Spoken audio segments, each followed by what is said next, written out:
What is going on, ladies and gentlemen? Jacob Lee Taylor here once again, sat in his mother's house listening to heavy metal despite the fact that it's a beautiful sunny day outside.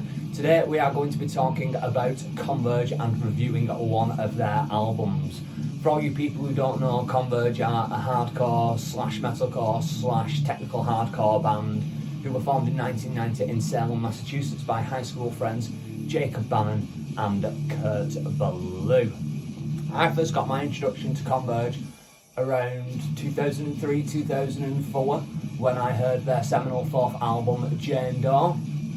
But today we are going to be reviewing Petitioning the Empty Sky.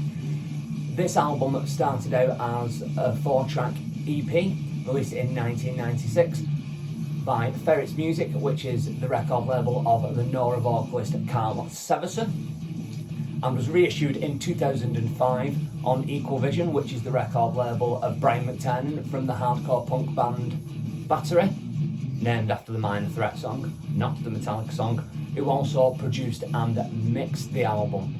So without further ado, let's get into it. The first song on the album is called The Saddest Day. Now this starts out with more of a Jane Doe sort of sound, bigger rumbly bass breakdown at about a minute in. Then about a minute after that we realised that the first breakdown was just a baby breakdown. Very, very sludgy breakdown, and after that it goes to something which is a little bit out of context for hardcore, particularly for the later Converge sound. We have a guitar solo. Yes, we do. Then at 4:20 we get a jangly ambient sort of package with slightly distorted but almost clean vocals, a nasty rumbly bass riff over that, which ends with a cacophony of sound and screamed vocals. The next song after that is called Forsaken, which starts more on the metalcore side of things. We're starting to get the widdly sort of guitar riffs that later Converge are known for, but at this point we're far more closer to Killswitch Engage than we are to Dillinger Escape Plan. Another metalcore style breakdown a little bit after that ends with a gut-wrenching scream where you can actually hear Jake Bannon's vocal cords straining a little bit, which I really like in music. It shows me that a human's done this, not a machine. The next song after this is called Albatross, which is more of a traditional New York hardcore sort of sound. Think bands like Terror and Madball. They have that thing where, I'm not sure what the technique's called, but it's like go! And then the music continues. But another bass heavy ambient sort of passage, again with the clean vocals and a very cymbal heavy sort of sound. And that we have the song Dead, which is the last of the 4 on the original EP released in 1996. This song has more sound layers, which is what I associate with later style sort of Converge, but more with a traditional metal style vocal, sort of blending the elements of metalcore, metal and hardcore a little bit. But then we get a lovely chunky palm mute riff breakdown, which is very, very metalcore in its essence, but we have more slightly clean vocals. Ends again with a long drawn out scream and a sort of high pitched, high end sort of guitar sound, which I really like. Next song on the album, which is probably my favourite if I had to pick one, is a song called Shingles. Starts with a fast hammer on guitar pattern, and again you can hear Kurt Ballou straining as he's playing this. It's not exactly perfect, which is really what attracts me to this kind of music. Like I say, it shows that a human's done it, not a machine. Kurt Ballou hasn't played this thing 20 times and an engineer has cut and chopped and pasted the best sort of bits. Still, continues really strong into the song, where we finally hear audibly that we hear that there are 2 guitars. After that we go into the clean vocals, clean to the point where it's actually audible, but I can't repeat what he says on YouTube. After that we have a very, very fast breakdown with screams over the top, back into the sort of scream where I don't have a clue what he's saying because it sounds like a bag of cats getting kicked. Ends really hard and really heavy once again with the hammer on guitar. After this we have the song Buried But Breathing. Again, more of a traditional hardcore sound, similar to the song we talked about, Albatross. Not the Fleetwood Mac song, by the way. Again, this is very reminiscent of your traditional hardcore punk New York sound, your Minor Threats, Terror, Madball, all those sort of bands. very heavy on the gang chant sort of vocals. This song is only 1 minute 13 long, short and sweet, fast and hard, which is how I know a lot of people do like their hardcore and punk music. After this we have a song that I don't really think fits in the album. I mean, it is a compilation album, but if you think of this as a studio album, for me, this song doesn't exactly fit.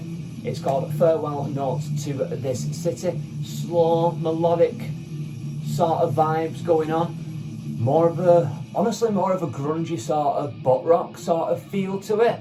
There were a time during the song when I really thought I was listening to Stone Sour, which isn't a bad thing. Jim and Corey are absolute legends, but out of place for a metalcore band until about 2 minutes 30, where we go straight back into metalcore for a little bit, and then at the end of the song we go back to the slow, nice sort of melody. A little bit out of place, but what can you say? The next song on the album has one of the most metalcore titles of all times. It is called Colour Me Blood Red. Despite the metalcore title, it starts more with a traditional metal sort of sound, more like your early Megadeth, but with hardcore vocals over the top of it. Very cymbal heavy, and apart from that, it's really just more of the same. Not a bad song, but certainly not a standout song on the album. After that, we have one of the 2 live songs that are available on the album. This song is called For You / Antithesis.